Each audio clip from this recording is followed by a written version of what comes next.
कृष्णा। समस्त वैदिक शास्त्र की सार क्या है, समस्त उपदेश के सार क्या है। वैदिक शास्त्र में तो उपदेश दिया गया है मुख्यतः, और वो उपदेश में सार क्या है, आज ये वीडियो में आप जानकारी लेना। और ये उपदेश के जो सार निर्णय भगवान चैतन्य महाप्रभु के प्रिय पार्षद मुख्य अनुयायी जो भक्ति के सिद्धांत को ठीक से जानने वाले, सर्वोत्तम भक्ति का सिद्धांत जो प्रस्तुत किए संसार के लिए, उन्हीं के श्रीमुख में उनके द्वारा दिया गया उपदेशामृत में वर्णन है श्रील रूप गोस्वामी की शिक्षा। उन्होंने उपदेश में देते सब उपदेश की सार वर्णन कर रहे।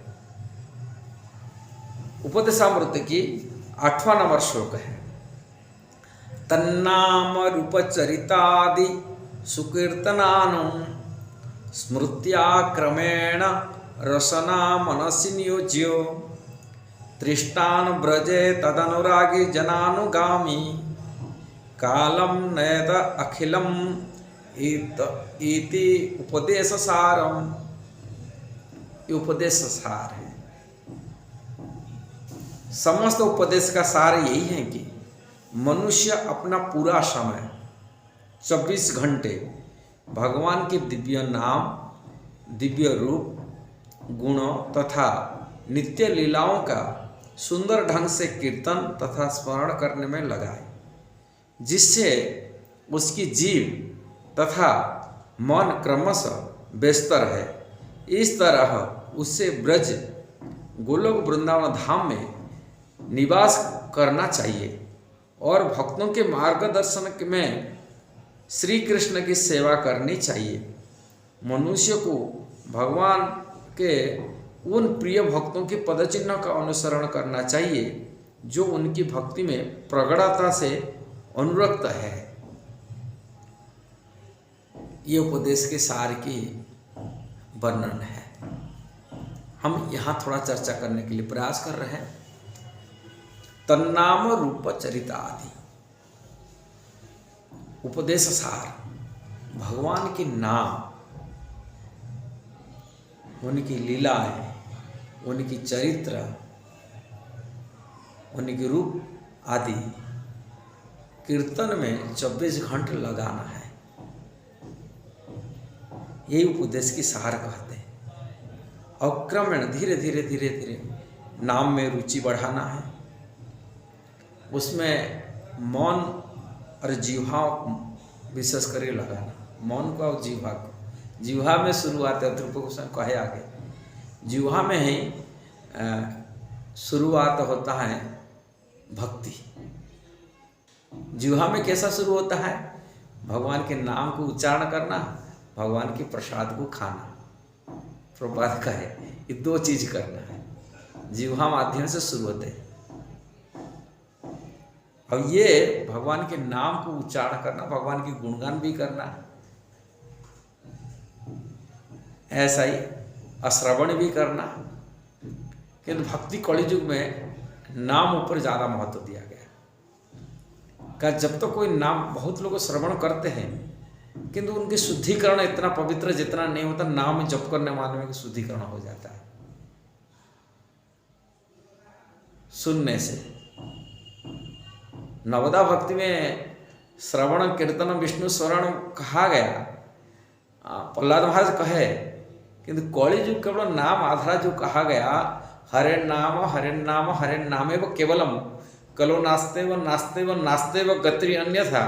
नारद जी कहना बात है, हरि नाम ज़्यादा महत्वपूर्ण है। नाम को उच्चारण करना, कृष्ण के नाम को उच्चारण करना। और देखा जाता है जो नाम जप करते हैं, नाम में रुचि रखते हैं, वो व्यक्ति जितना पवित्र हो जाते हैं और शास्त्र को समझने में अधिकारी बन जाते हैं, और दूसरी रास्ता में नहीं हो पाता है।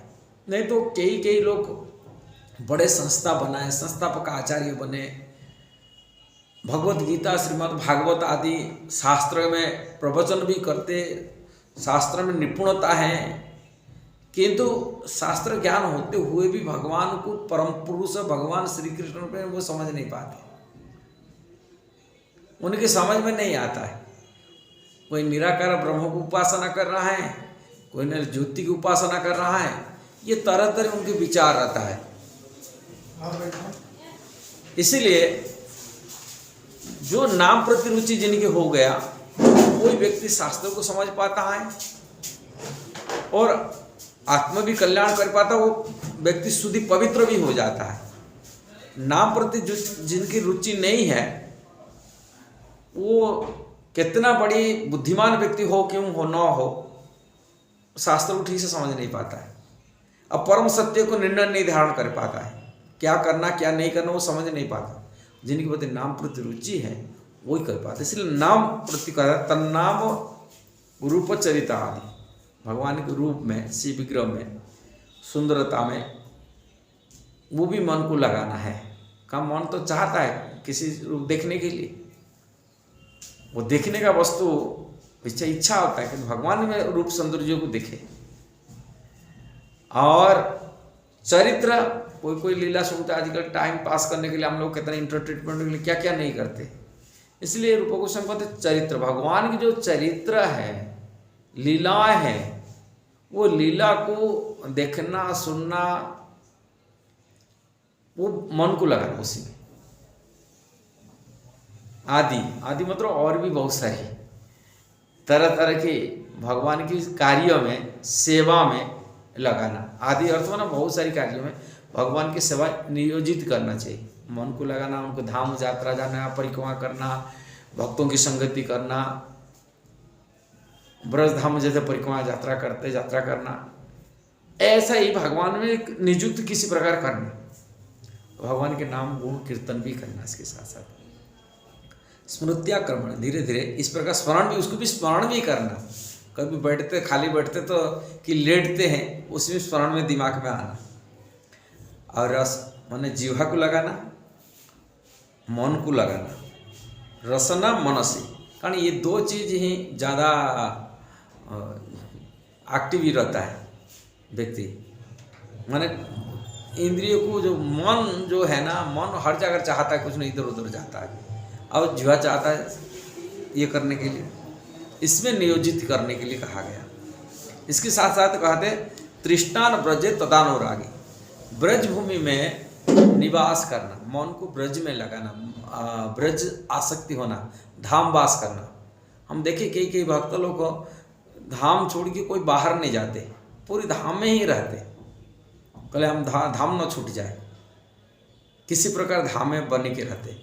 मैं देखा हूँ कई राधा कुंड में कई बाबा लोग हैं, राधा कुंड छोड़ के एक रात भी दूसरी जगह जैसे वृंदावन आकर रुकते भी नहीं, इतना कठोर तपस्या करते, धाम में ही रहना, मैंने वो कुंड में निवास करना, ऐसे धाम निष्ठा होना चाहिए। और इस प्रकार किंतु यहाँ प्रभुपाद जो तात्पर्य जी देखो अनुवाद ट्रांसलेट किए, गोलोक वृंदावन में भगवान की धाम में, लीला स्थल में ऐसे प्रकार वास करना, मन में और दूसरी जगह नहीं आना चाहिए। कहाँ भी रहे किंतु गोलोक की चिंता होना चाहिए, गोलोक विचार रहना चाहिए, धाम विचार धाम में रहना चाहिए। तृष्णान ब्रज तदनुरागी, और ब्रज अनुरागी भक्त जो भगवान के प्रिय भक्त है, भगवान के प्रिय जन है, और ऐसे अनुरागी भक्तों की संगति करना। हम संगति बहुत ऊपर निर्भर करता है, हम किसकी संगति कर रहे हैं। और संगति यदि हम अच्छे संगति करेंगे अच्छे मिलेगा। राजनीति लेता अगर संगति करे राजनीति करेंगे, कि कोई खिलाड़ी का संगति करे खिलाड़ी की चर्चा करेंगे, किंतु वह कृष्ण का भक्त, कृष्ण की चर्चा करने वाला भक्तों की संगति करना, उनसे निवास करना, उनकी मन लगाना, ये बहुत जरूरी है। अनुरागी भक्तों की संगति करना। और जो शुद्ध भक्त है, वैष्णव है, पूर्ववर्ती हमारा आचार्य जैसे रूप गोस्वामी और सोड़ा गोस्वामी बने, कि माधवेंद्र पुरी जैसा भगवान चैतन्य के दादा गुरु थे, ये सब बड़े भगवान के महान भक्त थे, कि ब्रजभूमि में गोलोक वृंदावन भगवान के जो प्रिय जन हैं, भगवान की भक्ति में तल्लीन रहते हैं, ऐसे ही भक्तों की चरण चिन्ह पर हम चलना। वो कैसा भक्ति किए थे, कैसा भजन किए थे, प्रभुति हमारा आचार्य जो कितना कितना भक्ति किए, उनका आदर्श चरित्रों का हम श्रवण करना चाहिए, जानकारी लेना चाहिए, और उन्हीं की चरण चिन्ह पर अपने जीवन को बिताना चाहिए। यह आध्यात्मिक क्षेत्र में यही उपदेश की सार है। हमें यदि भक्ति में प्रगति करना है, आगे बढ़ना है, इसलिए रूप गोस्वामी जो सिद्धांत है, जो पालन कर लेता है ना, उन्हीं की शिक्षा पर चलता ना, मनुष्य जीवन सार्थक उनके लिए बन जाता है। दुर्लभ शरीर हम और कुछ नहीं करें, केवल रूप गोस्वामी सिद्धांत। हम लोग रूप गोस्वामी को वैष्णव, इसलिए प्रभुपाद बार बार कहा करते थे, रूपानुग वैष्णव रूप गोस्वामी सिद्धांत पर चलिए। संसार में यदि कोई आचार्य कितना भले हुए कि रूप गोस्वामी सिद्धांत पर बराबर सिद्धांत कोई नहीं दिए। आज की ये कोई अतिरिक्ति नहीं हुई, इसलिए कारण महाप्रभु का सीधा डायरेक्ट भगवान चैतन्य महाप्रभु का जो राधारानी के भाव में आकर सिखा रहे, डायरेक्ट सिद्धांत उनको पूरा आशीर्वाद दे के रखे, ये सिद्धांत दुनिया के लिए प्रस्तुत किए। यदि वीडियो सही लगा जरूर उसको शेयर करना, सब्सक्राइब करना, लाइक कमेंट देना। हरे कृष्णा।